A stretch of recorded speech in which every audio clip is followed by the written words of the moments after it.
Hello, नमस्कार, आदाब, सत श्री अकाल और अस्सलाम वालेकुम। मैं हूं मोहम्मद अहमद काज़मी, लेकर आया हूं आपका पसंदीदा कार्यक्रम आपके रूबरू। आप मीडिया स्टार वर्ल्ड को इसलिए देखते हैं कि हम इजराइल फिलिस्तीन जंग और उससे मुताल्लिक जो पूरे इलाके में वाकयात हो रहे हैं, हर दिन बैक टू बैक तमाम खबरें, हर सोर्स से आने वाली इंफॉर्मेशन हम आप तक पहुंचा रहे हैं।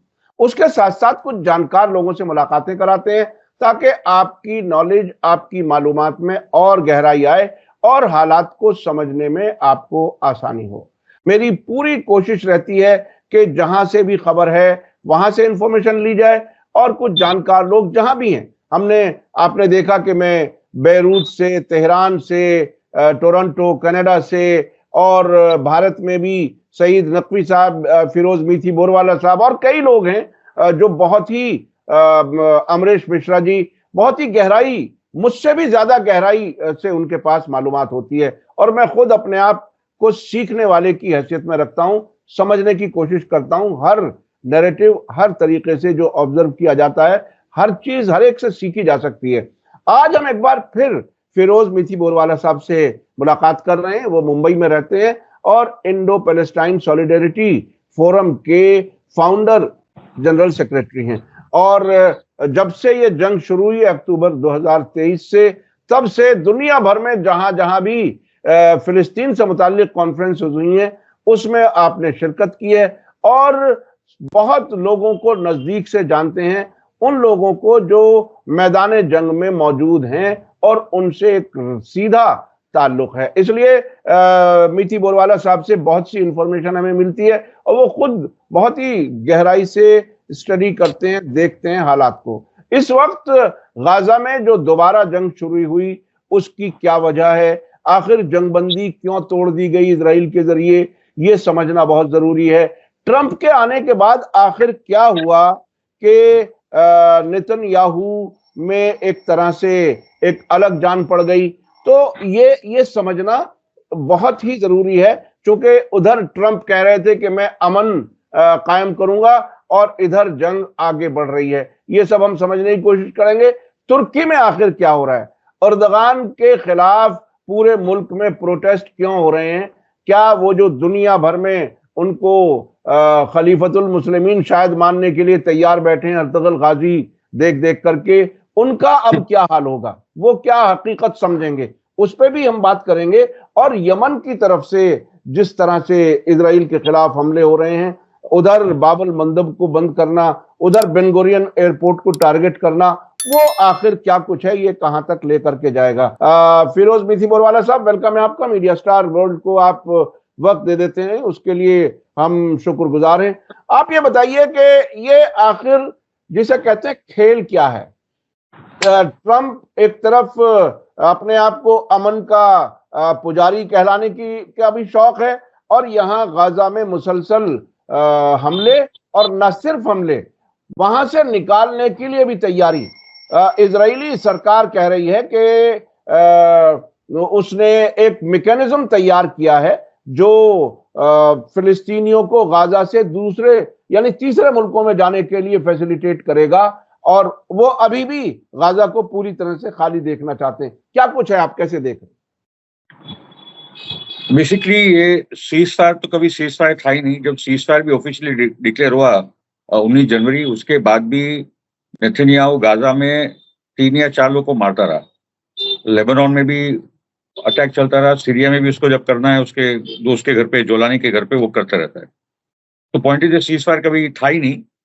कोशिश थी हमास की तरफ से कि सीज फायर हो जाए, बंधक छूट जाए दोनों साइड के। वो हमास ने ईमानदारी से काम किया। तो आप देखेंगे कि जब 18 मार्च को बॉम्बिंग भी शुरू की इजराइल ने, तब भी 2-3 दिन तक तो हमास की तरफ से कोई जवाब ही नहीं हो रहा था, ना कोई मिसाइल फायर हुए, कुछ भी नहीं कर रहा कि कहीं ना कहीं रुक जाए, क्योंकि अभी लोगों की जरूरत है वो।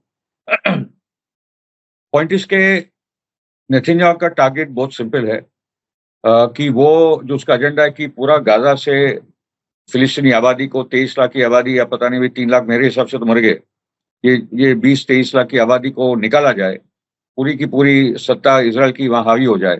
वही वो करे वेस्ट बैंक के साथ, ईस्ट जेरूसलम में पूरी की पूरी फिलिस्तीनी आबादी निकाली जाए। और यहाँ तक की बात है कि जो 1948 वाला पैलेस्टाइन है, जिसको आजकल हम लोग इजराइल बोलते हैं, वहां भी जो 20% आबादी है फिलिस्तीनी अरबों की, वो भी निकाले जाए। तो इस बार का प्लान क्लियर कट वो है, और उसके साथ जो ग्रेटर इजराइल के लेबनान का पार्ट, सीरिया का पार्ट, वो लेते जाए, वो उनका एजेंडा है। और उसके साथ ही पूरी आबादी को जॉर्डन और इजिप्ट में डाला जाए। अब वैसे इन्होंने मना किया है, और अफ्रीका में भी जो कोशिश की कि सूडान, सोमालिया, सोमालीलैंड, वो भी मना किया है। तो लेने वाला कौन है, और ये तो लोग जाने वाले नहीं। वो मरने के लिए तैयार है, मगर जाने के लिए जरा भी तैयार नहीं है। तो मेरे हिसाब से जो ये पूरा राउंड होने वाला है, जो 7 अक्टूबर से जो पूरी जो राउंड अबाउट चालू हुई थी कि वो आके अटैक करते हैं, वहाँ कब्जा करते हैं, वहां से निकल जाते हैं, हमास के लोग वापस चले जाते हैं, वही सब इस बार भी देखने मिलेगा। ज्यादा कुछ बदला नहीं है, क्रूरता ज्यादा बदली है, मगर ये सस्टेन कितना करेंगे, क्योंकि अभी तो ऊपर से अटैक हो रहा है, जमीन पे तो ये लोग आना के डरते हैं। इसलिए मैंने कहा ना आपको बार बार कि इजराइल के वीडियो नहीं मिलते कि जहां वो लोग हमास के फाइटर्स के साथ लड़ाई कर रहे हैं, वो तो दिखता ही नहीं है। पूरे हवाई के हमले हो रहे हैं। ये बहुत ही मतलब this is the way this army Israel is fighting. दूसरी बात है कि नेतन्याहू की जरूरतें क्या थी, वो थोड़ा टाइमलाइन आप देख लीजिए। 19 जनवरी को ये 3 फेज सीज फायर डिसाइड हुआ था। ये मई 2024 में भी हो सकता था, बाइडेन के दौरान, हुआ नहीं। हमास तब भी तैयार था, अमेरिका तब भी तैयार था, इजराइल नहीं तैयार हुआ था। फिर ले दे के ट्रंप आने पे मुझे लगता है कि ट्रंप को बताना था कि मैं पीस मेकर हूँ, डील मेकर हूँ, मेरे आने के बाद सीज फायर हुआ। तो 20 जनवरी को जब ट्रंप का स्वेरिंग इन था, उसके एक दिन पहले सीज फायर हो गया था। और उसके बाद अभी ये जो ब्रेक आया 19 जनवरी के बाद का जो बॉम्बिंग, और ये जो पूरा अभी, उस दौरान इजराइल ने अपने जो बारूद जो बोट उससे डाल दिए थे, वो उसको भरने का टाइम आ गया था, बॉम्ब वगैरह, जो और बिलियन जो डॉलर जो ट्रम्प को देने थे कि भाई मुझे दे दो, ये मैं पूरा काम तमाम करता हूँ, तो ये नेतन्याहू ने किया है। और उसके बाद उसने 2 मार्च को खाना पीना बंद कर दिया, 12 मार्च को इलेक्ट्रिसिटी बंद कर दी, और बाद में 18 मार्च को अटैक चालू कर दिया। 18 मार्च को क्यों किया उसने? 18 मार्च को नेतन्याहू की कोर्ट की डेट थी सुबह, तो उसने अर्ली मॉर्निंग अटैक चालू किया शहरी के टाइम पे, और बाद में जो 10 बजे का टाइम होगा तो बोले अभी वॉर चालू हो गई है, तो मैं नहीं आने वाला, और कोर्ट ने उसको आगे का डेट दिया है। तो मामला क्या है कि नेतन्याहू हाईली करप्ट आदमी है, बहुत ही पैसे के पीछे भागता है, और वो बेसिकली ये जो कोर्ट के मैटर में फंसा है, bribery, corruption, share market manipulation, इससे बचने के लिए उसने ये पूरी वॉर 7 अक्टूबर वाला जो पूरा मामला हुआ, वहां से चालू हुआ है। ओके, और मैं बार बार बोलता रहा कि 7 अक्टूबर को नेतन्याहू को पता था, उसने होने दिया ताकि एक बार अटैक हो जाए, क्योंकि हमास को कुछ ना कुछ करना ही था। क्योंकि इसलिए इसका नाम भी अलग सा फ्लड है, अलग सा तूफान है। हर 2 हफ्ता तुम अलग सा पे हमला करोगे। वेस्ट बैंक पे लोग को अपने 260 को तो 7 अक्टूबर पहले ही मार दिया था। तो वो पूरा प्रोवोकेशन आ रहा था कि मैं सऊदी के साथ आज साइन करूंगा, उसके साथ आज साइन करूंगा, तुमको पूछता कौन है, इब्राहिम अकॉर्ड हो जाएगा, उसके बाद तो तुम खत्म हो गए। तो हमास को कुछ ना कुछ करना ही था, तो कर लिया वहां से।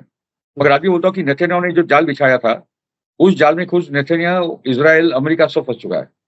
क्योंकि इसका अंत तो अमेरिका और इजराइल के पक्ष में नहीं आने वाला, और 4 साल की मैं जो लगातार बात कर रहा हूँ। एनीवे, तो फिर और उसमें देख ली कि अभी तो और भी खराब मुद्दा नेतन्याहू के लिए बन चुका है।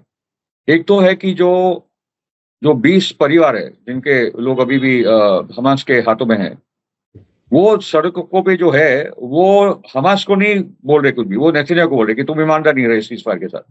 ठीक है, अगर तुम कर लेते पूरा जो प्रिजन एक्सचेंज जो टाइम फ्रेम था 3 महीने का, पहले फेज में हो गया, आपने इतने बड़े पैमाने पे एक्सचेंज कर दिया। दूसरे फेज में आपको एक्सचेंज करना था और पॉलिटिकल सॉल्यूशन की तरफ बढ़ना था, और सेकंड फेज में इतना भी था कि आपको गाजा से निकलना था इजराइल को, जो निकला नहीं। तो और हमको पता था कि नेतन्याहू ये नहीं करेगा, मगर कोशिश जरूर हमास और ये लोग ने की। ओके, तो दूसरा जो अभी बहुत बड़ा केस नेतन्याहू पे आया है, वो है कतार गेट। ओके, मैं उसी पर आने वाला था। ये जो आपने बताया कि ये बहुत ही करप्ट आदमी है, देखिए कतर गेट के बारे में आप कुछ डिटेल बताएंगे, लेकिन मैं थोड़ा सा इस एंगल से समझना चाहता हूं कि जो नेतन्याहू अपने आप को इजराइल का हीरो बना के पेश करता है, नेतन्याहू जो दुनिया को ये कहता है, यहूदियों को, कि we are the chosen people, और हमारे लिए इजराइल जो है वो जन्नत बनेगी, यानी वो एक तरह से वो ख्वाब दिखाता है। लेकिन अगर उसी के ऑफिस के लोग यानी वो खुद अगर कतर से पैसा लेता है हमास के साथ जंगबंदी करने के लिए, तो ये तो असल जो उनके मिजाज में, उनके नजर में, उनके नैरेटिव में जो इजराइल, आइडिया ऑफ इजराइल है, वो तो बिल्कुल उसके बिल्कुल खिलाफ खुद जा रहे हैं। तो ये इस एंगल से मैं समझना चाहता हूं। और क्या कतर को कोई और पैसा दे रहा है जो इस तक पहुंचा दिया जाए कि ये अब मान जाए? ये वैसे तो जिद्दी है, पैसा लेके हो सकता है खामोश हो जाए, जंगबंदी मान ले। ये थोड़ा सा इस एंगल से भी बताइएगा। जी, पहले तो जो आइडिया ऑफ इजराइल है ना, जो जूइश बाइबल वाला है, क्योंकि वो जब आए थे इजिप्ट से तब भी वो बाहर के लोग थे और उन्होंने जो केनेन और ये जो इलाके में लोग रहते थे उनको अटैक कर करके वो जमीन कब्जा कर रहे थे। तो ये idea of Israel chosen land promise people, ये पूरा रेसिस्ट आइडिया था। तो वो तो वही टाइम पे उसी दौरान रिजेक्ट होना चाहिए, 3,000 साल पहले की जो भी बात है। दूसरी जो बात है कि जो कतर गेट की इंपॉर्टेंस है, इतना बड़ा इंटरनल क्राइसिस अंदर पैदा हो चुका है। ठीक है, कतर गेट है क्या? बेसिकली पॉइंट ये है कि ईरान से दूर करने के लिए कतर और तुर्की पिक्चर में आ जाए, ये अमेरिका और इजराइल की कोशिश थी। जैसे सीरिया को उन्होंने ऑफर दिया था असद को कि तुम बाहर हो जाओ, तुम हमारे साथ आ जाओ, तुम ईरान, फिलिस्तीन, हिजबुल्लाह ये सब छोड़ दो। असद माना नहीं, असद ने उनका पाइपलाइन की नहीं माना, इसलिए उनको निकाला गया। ये इतना सिंपल आपको पड़ी है। सिमिलरली ईरान से कैसे अलग किया जाए, तो वो मावी मारवारा वाला जो घटना थी वो करवाई गई ताकि तुर्की एक इंपॉर्टेंट दर्जे पे आ जाए। और मैं इसलिए बोल रहा हूँ वो बात कि जब ये बात आई कि इंटरनेशनल कोर्ट में मावी मारवारा का केस तुर्की की सरकार लेके जाए, तो तुर्की ने इजराइल के साथ डील कर रही थी। फिर आप याद करो को मावी मारवारा के बाद तुर्की का एक बहुत बड़ा फिलिस्तीन के सपोर्ट में। ठीक है, तो ये पूरी घटना घटी गई थी ताकि ईरान का मुद्दा डाउन हो जाए, ये पूरे मुद्दे में। एक वो बात। दूसरा कि कतर से बड़े पैमाने पे हमास को फाइनेंस किया जाए ताकि हमास और ईरान दूर हो जाए। और ये पूरा का पूरा नेतन्याहू की योजना थी, पूरा प्लान उसका था। वो हाथ जोड़ रहा था कोविड के टाइम पे कि भाई पैसा भेजो उधर। मगर ये पॉइंट इंटरेस्टिंग है कि अभी जो पकड़ा गया है एली फेल्स्टाइन, जो उसका एड भी है और उसका स्पोक्स पर्सन भी है, एली फेल्स्टाइन पे 2024 से शिनबेट जो उनकी इंटरनल एजेंसी है वो उस पर इन्वेस्टिगेशन कर रहा था 2024 से, अलग अलग मुद्दों को लेकर। और शिनबेट कर रहा होगा तो सिक्योरिटी के मुद्दे पे कर रहा होगा। उनका सिक्योरिटी है ना इंटरनल, ओके। जैसे अमेरिका की FBI है, इनकी शिनबेट है, हमारा CBI वगैरह होती है। तो उसके बाद ये बात निकली कि एली फेल्स्टाइन को सैलरी मिल रही थी कतर से। अभी ऐसी कौन सी बात है कि अमेरिका और इजराइल एली फेल्स्टाइन को पैसा नहीं दे सकता? वहां बिलियंस ऑफ डॉलर्स आ रहे हैं अमेरिका से। तो ये इसको संभाल नहीं पा रहे थे एली फेल्स्टाइन को। तो एली फेल्स्टाइन को कतर से पगार आ रहा था। और एक मुद्दा था कि इजरायली मीडिया में कतर को लेकर अच्छी स्टोरीज प्लान की जाए ताकि कतर की इमेज इजराइल में अच्छी रहे। ये पूरे इन्वेस्टिगेशन में एली फेल्स्टाइन का नाम और एक उल्ड्रिच करके नाम है, उसका भी नाम आया है। ठीक है, सो वो पॉइंट में योआव गलान जो फॉर्मर डिफेंस मिनिस्टर है, उसने कहा कि नेतन्याहू को रिजाइन करना चाहिए क्योंकि नेतन्याहू ने भी पैसे लिए हैं कतर से। और मेरा मानना है कि नेतन्याहू इतना करप्ट है और इतना पैसे के पीछे भागता है कि वो हाथ छोड़ता नहीं, जहां से भी आ रहा है वो अपना हिस्सा लेगा। तो जो पैसा कतर दे रही थी हमास को, उसमें से 1% तो नेतन्याहू भी ले रहा होगा। और कतर या इजराइल को पैसा दे रहा है वहां कुछ लोगों को कि भाई तुम्हारा इमेज ठीक करो। ये तो हालत है ये कतर और ये तुर्की जैसे देशों की। उसको क्या पड़ी कि इजराइल के अंदर उसका क्या इमेज उसको करना है। ठीक है, तो शिनबेट ने ये इन्वेस्टिगेशन जब चालू किया तो और एक इन्वेस्टिगेशन शिनबेट कर रहा था जिसका नाम है Ronan bar. Ronan bar was also investigating सारा, जो नेतन्याहू की वाइफ है, कि वो जो विटनेसेस थे ये अलग अलग करप्शन मैटर्स में, वो सारा उन विटनेसेस को धमका रही थी कि तुम निकल जाओ, ये विटनेस देना बंद करो, इंटिमिडेट कर रही थी। तो वो पूरा इन्वेस्टिगेशन नेतन्याहू, उसकी वाइफ, ये एली फेल्स्टाइन सब पे हो रहा है। इसलिए इन्होंने रोनेन बार को निकाल दिया। रोनेन बार्नेस को चैलेंज किया, वो कोर्ट में गया, कोर्ट ने उसको स्टे ऑर्डर दिया कि तुम ऐसे नहीं निकाल सकते। यहाँ एक प्रक्रिया है, यहाँ एक कमेटी बिठाओ, फिर उस पर पूरी बातचीत हो, फिर वो तय होगा। ये पोजीशन दिया एडिशनल सॉलिसिटर जनरल ने भी, तो इसने एडिशनल सॉलिसिटर जनरल को भी निकाल दिया। और कोर्ट ने, इजरायली जुडिशरी ने वापस वही पोजीशन दिया कि इसको तो तुम नहीं निकाल सकते। इसलिए लगातार ये जुडिशरी को वीक करने पे तुला है, क्योंकि वहां पार्लियामेंट, वहां एक लोकसभा और सुप्रीम कोर्ट है, वहां राज्यसभा नाम की चीज ही नहीं। तो the only balancing force on the Knesset, on the parliament के वहां पे एक ही बैलेंसिंग फोर्स है जुडिशरी। और तीसरी जो ताकत है वो जनता सड़क पे वहां आ रही है जुडिशरी के फेवर में, वहां के हॉस्टेज को हटाने में। क्लियर कट बोल रहे हैं कि Netanyahu is responsible for the disaster, ये सब कुछ हो रहा है। तो कतार गेट में भी ये बहुत बुरी तरीके से फंसा है, और ये आ रहा है इजराइल मीडिया में, रोज उसकी रिपोर्टिंग हो रही है, उसके बाहर कुछ नहीं जा रहा है, वेस्टर्न मीडिया कुछ बताती नहीं। मगर अब जरा भी Israel paper, Haaretz, Israel national news, अरुण सेवा, ये सब पढ़ लीजिए तो रोज हेडलाइन वाले न्यूज है वहां का।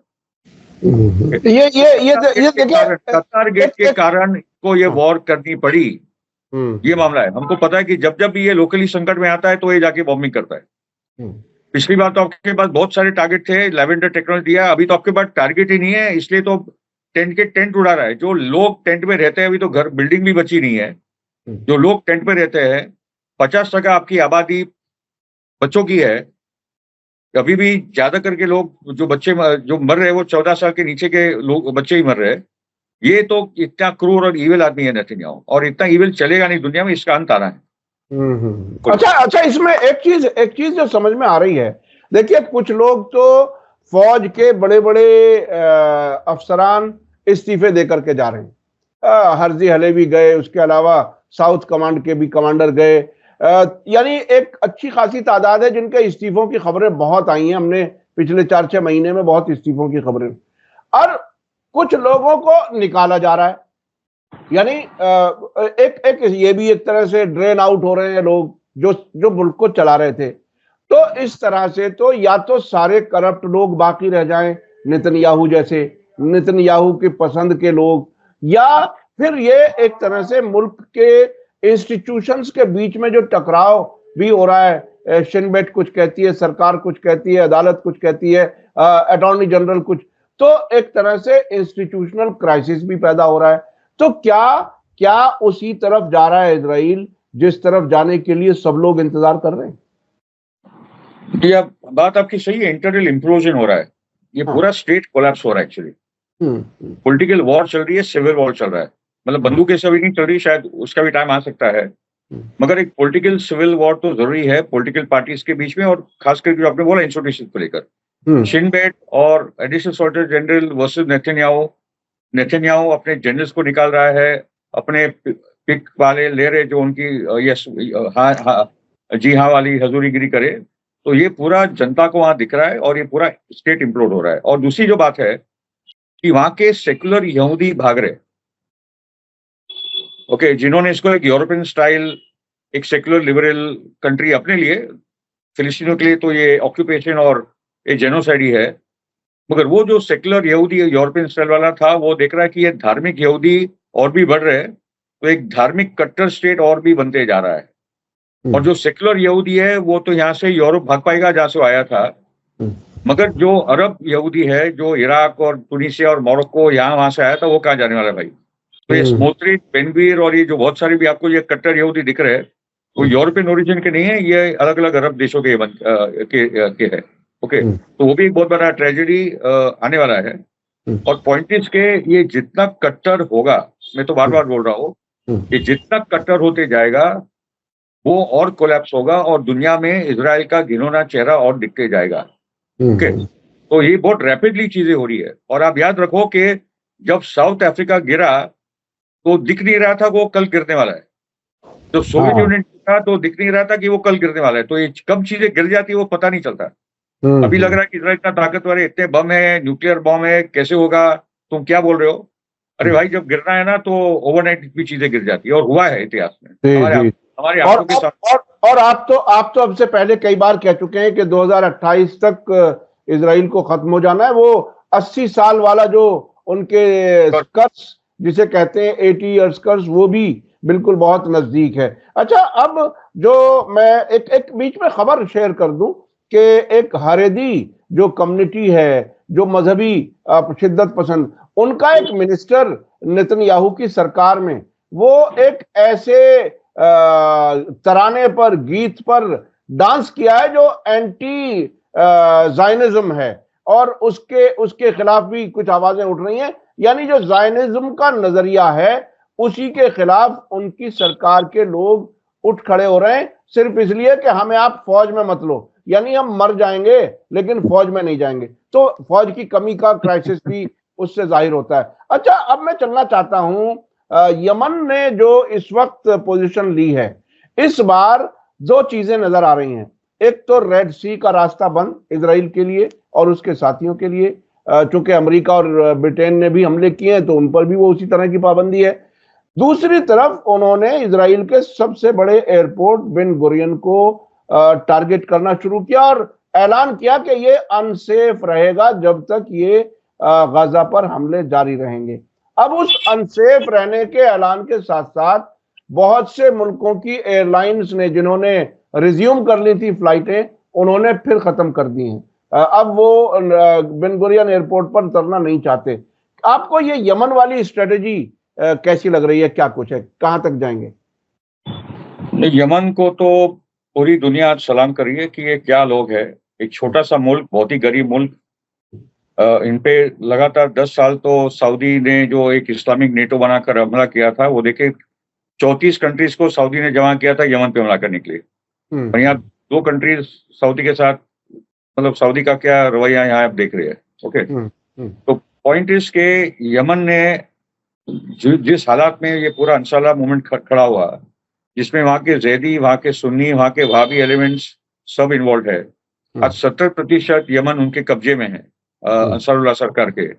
और जो बाकी का बचा है साउथ में, जो सऊदी और यूएई के बैक्ड फोर्सेस है, अगर उन्होंने कुछ गलती की इस दौरान हमले की, तो मेरे जो दोस्त है वहां बोला कि वो फिर हम तो अभी पूरा ले लेंगे। और दूसरा कि सऊदी की और एक स्ट्रेटेजी है कि हदरामौत का जो डेजर्ट इलाका है वहां से वो पाइपलाइन बनाए है, मगर वो सब कामयाब नहीं होने वाला। ये सब प्लान उनके फेल हो चुके हैं। पॉइंट बीइंग के यमन का खड़ा होना ये टाइम पे, मैं भी जाने वाला था मगर मैं जा नहीं पाया। ओके, क्योंकि गवर्नमेंट ऑफ इंडिया के एक्सटर्नल अफेयर मिनिस्ट्री से भी एक स्पेशल परमिशन लेना पड़ता है, एनओसी लेनी पड़ती है। मुझे पता नहीं था तो मैं जा नहीं पाया था। मैं कॉन्फ्रेंस में जाने वाला था, बॉम्बिंग हो रही है मगर फिर भी मैं जाने वाला था वहां, मगर कुछ टेक्निकल इश्यूज के कारण मैं नहीं जा पाया। Anyways, so the point is that Yemen ने जो किया है, यमन ने इतना ही कहा कि अगर इजराइल गाजा के सीजफायर को वायलेट करेगी तो मैं वापस आ जाऊंगा। तो जिस दिन से उसने खाना पीना बंद किया तब भी यमन ने कुछ खास नहीं किया। मगर जब बॉम्बिंग शुरू हुई तो अभी गाजा, एक्चुअली पहले तो ट्रंप ने गाजा पे, सॉरी यमन पे पहले हमला चालू किया। जब इसने पाबंदी की तो यमन ने कहा कि जो इजरायली रिलेटेड शिपिंग है मैं उसको रोकूंगा। और जेनोसाइड कन्वेंशन के हिसाब से जो इंटरनेशनल लॉ है कि अगर जो देश जेनोसाइड कर रहा है उसको रोकने के लिए आपको कदम उठाने चाहिए, वो यमन अकेला दुनिया में देश कर रहा है और कोई नहीं कर रहा है। ओके, तो उसके बाद आई थिंक 16-17 तारीख को हमला चालू हो गया ट्रम्प का यमन पे, और 18 तारीख को इसने चालू कर दिया। तो ये सब तालमेल है ट्रम्प और नेतन्याहू का। तो उसके बाद जो ब्रिटेन और अमेरिका भी उतरा तो यमन ने बोला भाई तुम आ जाओ, मैं देख लूंगा आप लोग को। तो आज ब्रिटेन और अमेरिका भी थक गया, उनके आगे कुछ नहीं, और उनकी जो नेवीज है वो तो बहुत दूर भाग गई वहां से, क्योंकि इनके पास एडवांस मिसाइल्स है। ये तो ईरान के साथ वो सब हुआ होगा, तो एडवांस मिसाइल्स, रॉकेट्स, इनके मिसाइल्स बहुत कमाल के, ड्रोन्स भी बहुत कमाल के, तो वो कुछ कर नहीं पा रहे। और अभी भी जो ट्रम्प मार रहा है वो सिविलियंस को ही मार रहा है। तो ट्रम्प पे भी मुकदमा भी चलेगा, ट्रम्प पे भी इंटरनेशनल क्रिमिनल कोर्ट, जैसे वहाँ स्ट्रेमर के खिलाफ ब्रिटेन का जो प्राइम मिनिस्टर है उसके खिलाफ अभी कार्रवाई होगी, बाइडेन पे चालू हो गई है। ओके, तो ये सब ट्रम्प पे भी आने वाला है। जो अपने आप को नोबेल प्राइज का ख्वाब देख रहा था वो अभी वॉर क्राइम्स के दायरे में आ चुका है actually. Okay, then what happened that Yemen has now said something very important. Ben Gurion का आपने बता दिया कि उसने बेन गुरियन को भी अटैक किया है। ओके, और आज इजराइल अपने एयरपोर्ट के भी कंट्रोल में नहीं है। और उसके बाद लेबनान से भी हमला चालू हो गया, हिजबुल्लाह ने भी चालू कर दिया। और मेट्रोला पे जो लेबनीज टेरिटरी है और जो है इजराइल आके बैठा है, तो हिजबुल्लाह ने भी वो कार्रवाई चालू कर दी है। और जैसे हिजबुल्लाह ने वो कार्रवाई शुरू की तो जो राइट विंग जो लेबनीज फोर्सेज है जाजा वाले समी जाजा वाले, वो बोले अभी सही टाइम है कि हम भी अटैक करें और वहां से जुलानी भी आ जाए और एक बार से हिजबुल्लाह को खत्म करें। तो आप समझ जो कि हिजबुल्लाह के लिए कितनी तकलीफ है लेबनान में। जो बोलते हैं कि हिजबुल्लाह ने क्यों बंद किया और हिजबुल्लाह क्यों नहीं कर रहा है, अरे भाई नीचे से इजराइल है, ऊपर से ये सब अमेरिकन बैक्ड फोर्सेज है, जोलानी है, ये सब अंदर आके ये पूरा सिविल वॉर की कोशिश हो रही है कि तीनों जगह से अभी इजराइल को घेर के खत्म करो, हिजबुल्लाह को घेर के खत्म करो। उसके बावजूद हिजबुल्लाह ने फिर से गाजा के लिए अपनी कार्रवाई शुरू कर दी है। ठीक है, तो यमन ने और ईरान ने, यमन ने दोनों के लिए कहा है और ईरान ने भी कि खास के यमन ने कि ये जो गाजा पे और लेबनान पे जो हमले हो रहे हैं ये आप करेंगे तो हम हमारी कार्रवाई चालू रखेंगे। ओके, ईरान ने भी लेबनान के पक्ष में बयान दे दिया है। और आप समझिए कि लेबनान में कितनी प्रॉब्लमैटिक बातें हैं कि वहां का एम्बेसी जो है, अमेरिकन एम्बेसी, वो बेसिकली लेबनान को चला रहा है, वहां की एम्बेसडर लेबनान को चला रही है। मैं आपको बीच में थोड़ा सा बताऊं कि अल मयादीन टेलीविजन चैनल की एक जर्नलिस्ट हैं ज़ैनब सफ़ार, उनकी वीडियो हम अक्सर अपने दर्शकों को दिखाते हैं। वो बहुत ही ब्रीफ और बहुत अच्छी वीडियो बनाती हैं। उनकी जो करंट जो वीडियो है जो आज ही चली है हमारे चैनल पर, उसमें उन्होंने बताया कि अमेरिका के एक सीनेटर ने लेबनान में एक नया कानून इंट्रोड्यूस कराने के लिए प्रपोजल भेजा है जिसका नाम है पेजर बिल।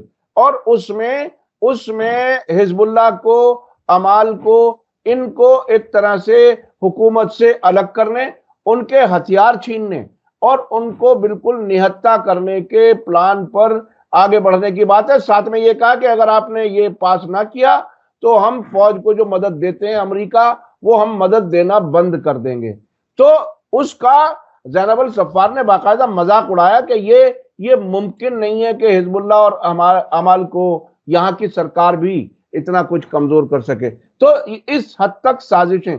कमाल ये है, जब मैं उसका वीडियो शुरू में देख रहा था तो मैं समझा था कि शायद वो कोई अमेरिका में कोई नया कानून ला रहे हैं, लेकिन अमेरिका का एक मेंबर पार्लियामेंट जो है वो लेबनान के लिए कानून के लिए प्रपोजल भेजता है। ये कितनी अजीब, कितना बड़ा पेनिट्रेशन है लेबनान के अंदर। जी आप अपनी बात पूरी करें। जी नहीं, तो आपकी बात सही है। तो दर्शकों को समझना होगा कि लेबनान में हिजबुल्लाह और अमाल के लिए सिचुएशन कितना भयंकर है। क्यों वो टाइम पे भी सीज करना पड़ा, क्योंकि बहुत प्रेशर आ गया था। एक तो वो टोटली शिया इलाके में बॉम्बिंग हो रही थी, शिया भाग रहे थे सुन्नी इलाके में, क्रिश्चियन इलाके में, ज्यादा करके सुन्नी इलाके में, और सुन्नियों ने उनको सपोर्ट भी किया था, लेबनी सुन्नी ने। ओके, इजराइल के वार्निंग के बावजूद।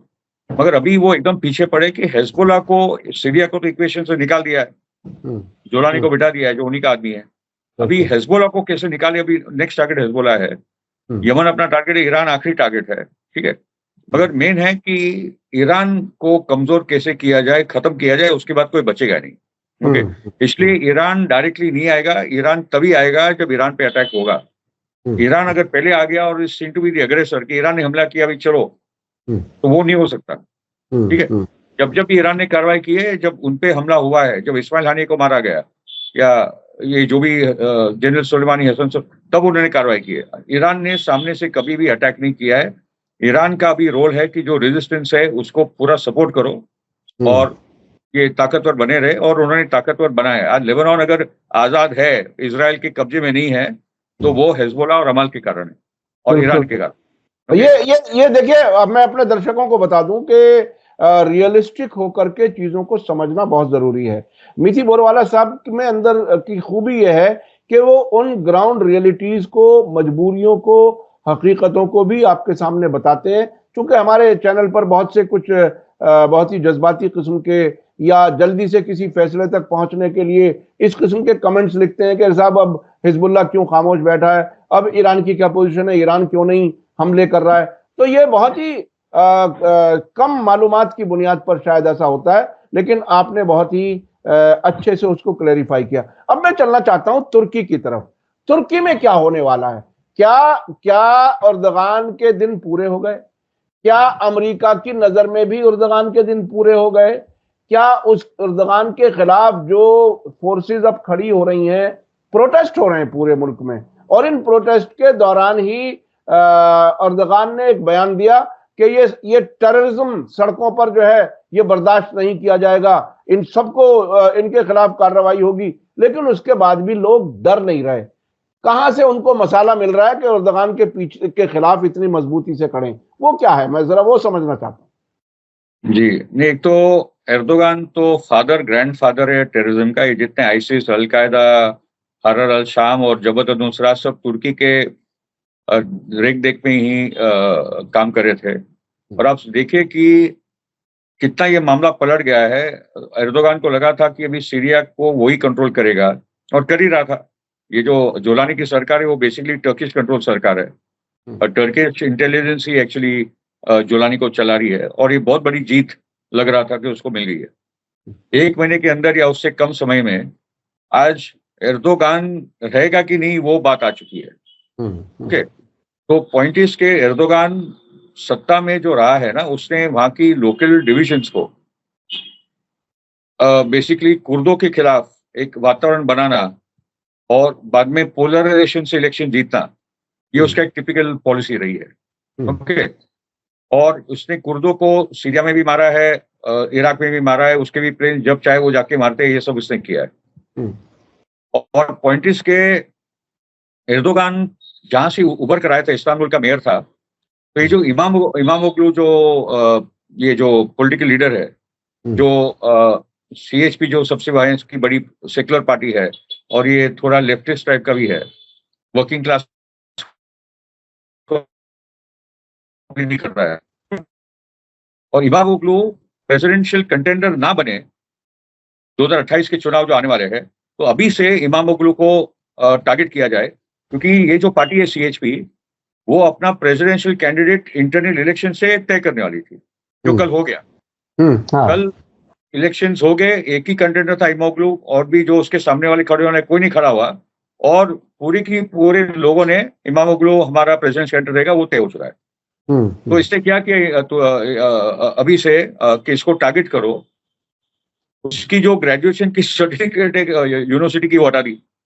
हमारे मोदी जी के पास नहीं, वो तो किसी को बताता भी नहीं, वो एक अलग मुद्दा है। ओके, पर इमामोग्लू का पहले वो हटा दिया, बाद में उस पर इन्वेस्टिगेशन के वो करप्शन और टेररिज्म, उसका कुर्दिश लोग के साथ अलायंस है, पीके के साथ, ये सब उसे चालू कर दिया। ठीक है, और लोग डरे नहीं।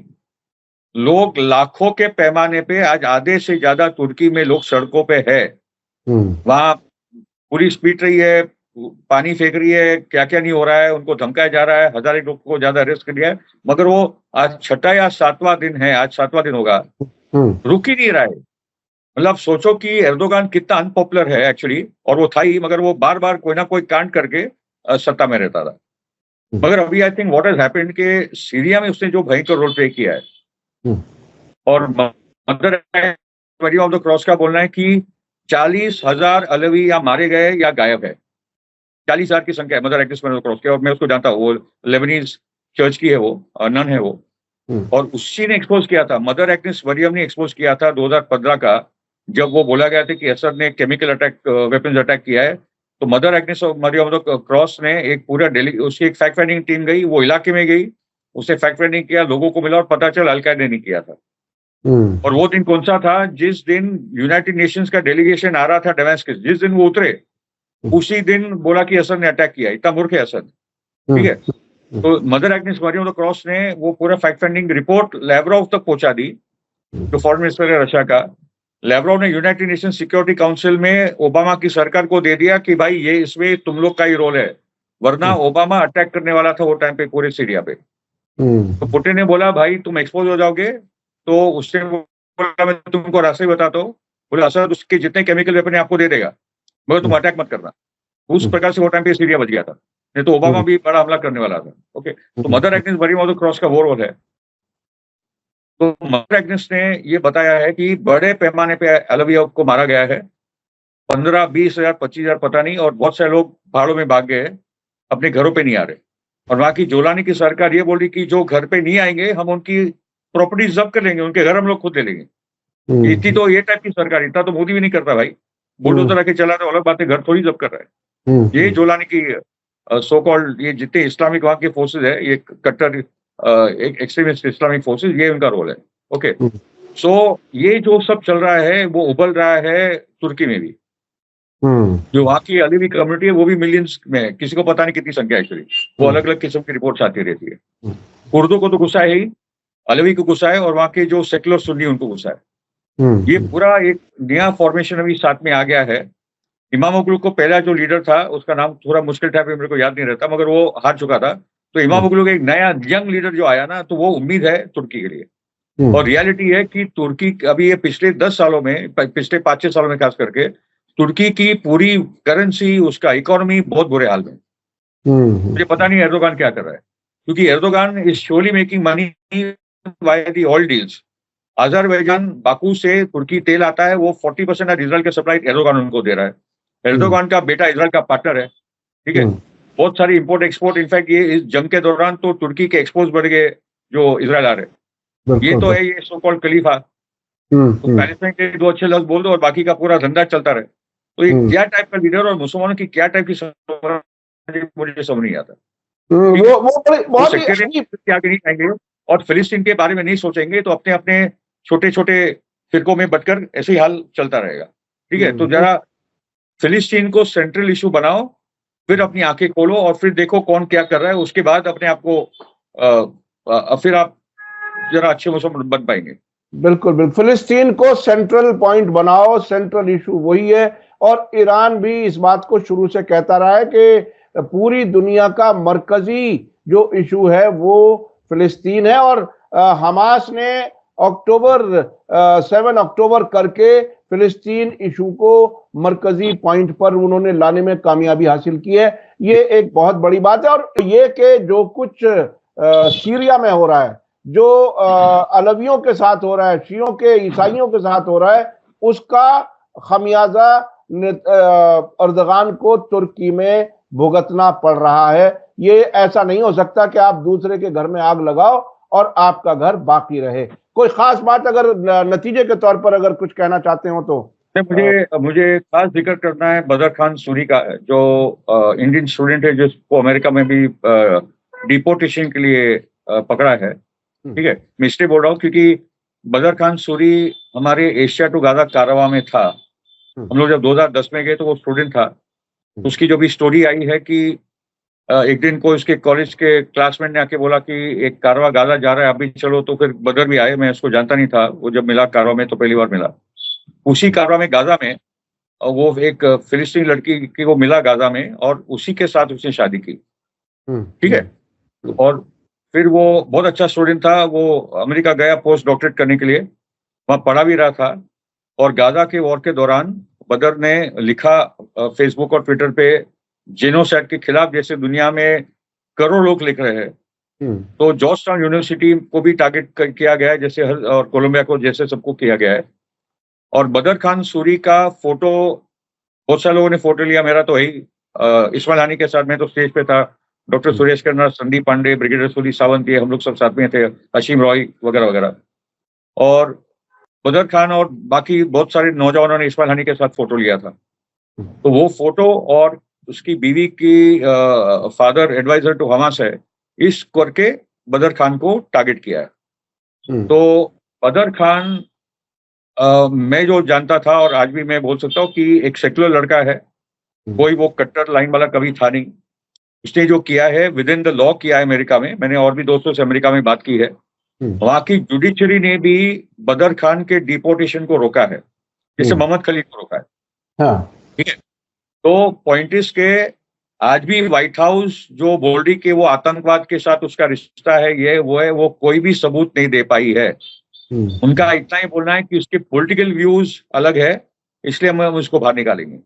तो जो अमेरिकन कॉन्स्टिट्यूशन है, free speech, the first amendment, खुद ट्रम्प की सरकार उसका वायलेशन कर रहा है। बदर खान सूरी या मोहम्मद खलील कोई वायलेशन नहीं कर रहे। और आज डेमोक्रेटिक पार्टी में भी वो दम नहीं रहा कि ट्रम्प को अपोज करे। तो जो लोग सड़कों पे है, उसमें बहुत सारे यहूदी नौजवान भी, उनके जो स्टूडेंट फ्रेंड्स है, वो भी सड़कों पे है। और आज अमेरिका की जुडिशरी, वो जुडिशरी ट्रम्प के सामने खड़ी है बहुत सारे सवालों पे। बिल्कुल। फेडरल को निकाला जा रहा है, जो अलग अलग टारगेट किए जा रहे हैं, वहां भी वहां की जुडिशरी खड़ी है, और मोहम्मद खलील और बदर खान सूरी के लिए भी खड़ी है। ठीक है, तो आज बदर खान सूरी को सलाम करना होगा कि डिड नॉट बैक ऑफ, उससे कोई माफी नहीं मांगी। मुझे पता चला कि वो जो आज जहां भी उसको रखा गया है, क्योंकि जब मोहम्मद खलील को भी लेके गए थे, तो जब उसकी बीवी और वकील पहुंचे, तो बीवी उसकी फिलिस्तीनी है और वहां की सिटीजन है, मोहम्मद खलील की वाइफ सिटीजन है, ये ग्रीन कार्ड होल्डर है।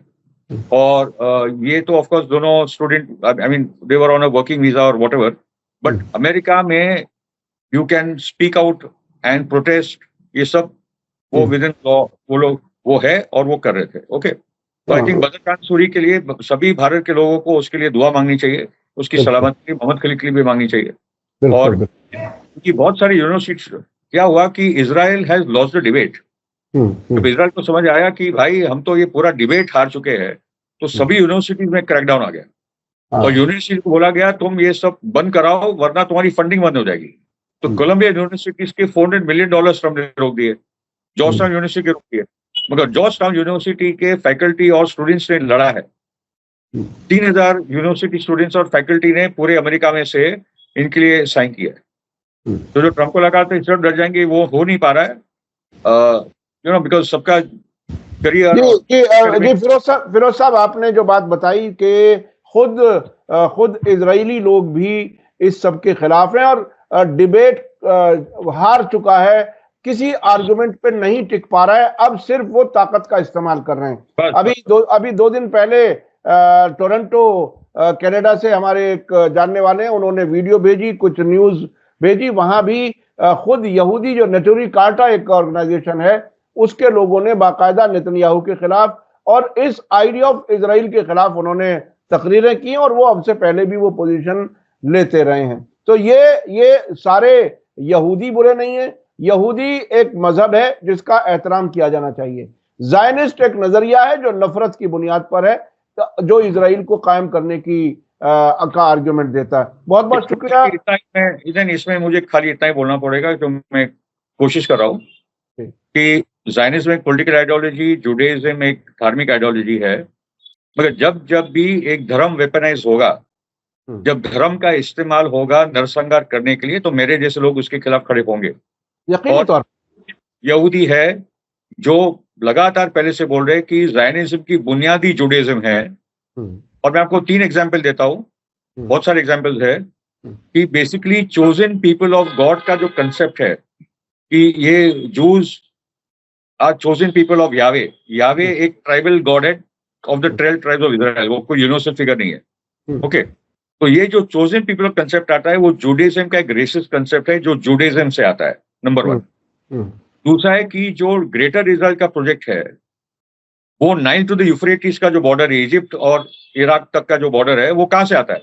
वो आता है बुक ऑफ जेनेसिस, उनका तनाक तोरा जिसका क्रिश्चियन ओल्ड टेस्टमेंट है, वो भी आता है वहीं से। ठीक है, अगर ये सेकुलर ज़ायनिज्म की बात होती तो ये यूरुग्वे, मैडागास्कर कहीं भी बन सकता था। पैलेस्टाइन क्यों? क्योंकि उनका वो धार्मिक एजेंडा।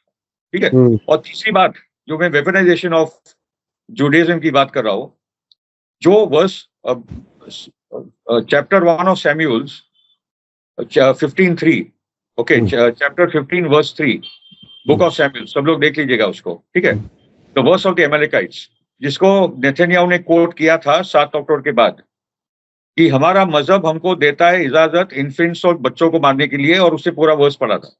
ठीक है, तो जब धर्म, कोई भी धर्म, मैंने तो हर धर्म के खिलाफ बोला है, इस्लाम के खिलाफ भी बोला है, जब आईसिस और अल-कायदा ने उसका इस्तेमाल किया मैंने बोला है उसके बारे में। ठीक है, तो वैसे ही जुडाइज्म को कोई क्लीन चिट दी, इस्लाम को, हिंदू धर्म, क्रिश्चियनिटी को, किसी को मैं तो नहीं देता।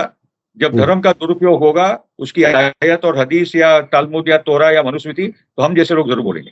यकीनी तौर पर जुडाइज्म का बहुत बड़ा प्रॉब्लम है, क्योंकि सबसे हिंसक कोई धार्मिक किताब है तो वो तोरा है, वो तालमुद है, वो ओल्ड टेस्टामेंट है, हम लोग वो समझ ले। जी, बहुत बहुत शुक्रिया, आपने ये क्लैरिटी दी, क्लैरिफिकेशन दिया। और जब इस्लाम के साथ तो कम से कम ऐसा हुआ है कि ज़ायनिज्म के इन्फ्लुएंस में जब वहाबिज्म क्रिएट किया गया, उसने वो नफरत की बातें शुरू की, और आज जितने दुनिया भर में नाम निहाद जो मुस्लिम टेरर ऑर्गेनाइजेशंस हैं उनका नजरियाती लगाव सऊदी अरब के उस वहाबी नजरिए से है, सऊदी ब्रांड ऑफ इस्लाम, जिसके बारे में हिलरी क्लिंटन ने अफगानिस्तान के बारे में कहा था कि सऊदी ब्रांड ऑफ इस्लाम ने हमें मदद की अफगानिस्तान में। तो वो नजरिया वाकई वेपनाइजेशन ही है और हमें उसकी नहीं किया था ना, ओबामा सबसे फंडिंग का लोग का, सब तालमेल है लोग का। बिल्कुल बिल्कुल तालमेल है। ये मजहब का इस्तेमाल इस तरह से करते हैं दूसरों के खिलाफ नफरत और कत्लेआम के लिए, वो कतई किसी मजहब में उसकी इजाजत नहीं हो सकती। बहुत बहुत शुक्रिया बोरवाला साहब, आप हमें वक्त दे देते हैं। आज थोड़ी सी बात लंबी हो गई, मैं अपने दर्शकों से कहना चाहूंगा बहुत ही दिलचस्प इंफॉर्मेशन, खासतौर पर आखिरी बात जोड़नी थी, सॉरी 2 मिनट लूंगा आपका। जी बताइए। ये जो रशिया और अमेरिका की बातचीत चल रही, जो ट्रम्प लगा है, वो अच्छी बात है कि वो जंग खत्म होगी, क्योंकि ट्रम्प समझ गया कि रशिया के सामने वो हार गए। मगर उसमें और एक एंगल है कि रशिया के साथ बातचीत करते करते रशिया को ईरान से और चाइना से अलग करे, ये उनकी स्ट्रेटेजी है कि रशिया, ईरान और चाइना को अलग किया जाए। वैसे जनवरी में ही रशिया और ईरान ने एक स्ट्रेटेजिक एग्रीमेंट साइन की थी, ठीक है। तो ईरान पे जंग करने के पहले वो कोशिश करे कि रशिया और ईरान अलग हो जाए, रशिया इस जंग से बाहर हो जाए। मुझे नहीं लग रहा कि होगा, रशिया गलती करेगा अगर उसने वैसा कुछ किया, क्योंकि अगर ईरान कल कमजोर हो गया तो उसके बाद वापस रशिया का नंबर आने वाला है। ये रशिया को भी नहीं छोड़ेंगे ना चाइना को छोड़ने वाले, ठीक है। तो ये भी एक एलिमेंट है। अभी जो ट्रम्प का जो नया चाल चलन हो गया है रशिया को लेकर, क्योंकि ट्रम्प जब 2016 से 20 में सत्ता में था, तब वो बराबर से यूक्रेन को फंडिंग ट्रम्प भी कर रहा था, रुका थोड़ी था यूक्रेन की आर्मी को बनाने के लिए। और बोला भी है ट्रम्प ने कि मेरे दौरान जब जेलेंस्की के साथ उसका जो झड़प हुई थी, उससे बोला भी था कि मैंने तो आपको इतने सब मिसाइल दिए थे, मैंने भी दिए। ओके, तो अभी ऐसा क्या बदल गया है कि ट्रम्प को रशिया के साथ आउटरीच कर रहा है और बहुत सारी पुतिन के साथ बातचीत हो रही है, क्योंकि उनको अभी चाइना, रशिया और ईरान तीनों का अलग अलग करना है। पर मेरे हिसाब से नहीं पाएगा, मगर वो एक पार्ट है उसका, बस इतना ही कहूंगा। धन्यवाद। जी, ये बहुत ही अहम एंगल है। शायद तकरीबन उस तरह से जो मुझे मिसाल याद आती है रिसेंट पास्ट की, जिस तरह से उन्होंने बशार अल असद को कुछ अरब मुल्कों ने लालच दे करके ईरान से दूर किया और उसके बाद उस हुकूमत को गिरा दिया, ऐसी कोई साजिश यहाँ भी हो सकती है। ये बहरहाल बहुत ही अहम पहलू है जो आपने आखिर में बयान किया। बहुत बहुत शुक्रिया। मैं अपने दर्शकों से कहना चाहूंगा कि आपको आज की वीडियो कैसी लगी कमेंट्स में जरूर लिखें और ज्यादा से ज्यादा लोगों तक शेयर करें, ताकि ये सही और सच्ची बातें ज्यादा से ज्यादा लोगों तक पहुंच सकें। इसी के साथ मुझे दीजिए इजाजत। धन्यवाद, शुक्रिया, जय भारत, जय हिंद। मीडिया स्टार वर्ल्ड के और वीडियो देखने के लिए हमारे चैनल को सब्सक्राइब करें और सीधे नोटिफिकेशन पाने के लिए बेल आइकन दबाएं। और अगर हमारी खबर सच्ची और अच्छी लगे तो अपने व्हाट्सएप, इंस्टाग्राम, फेसबुक और ट्विटर अकाउंट पर जरूर शेयर करें।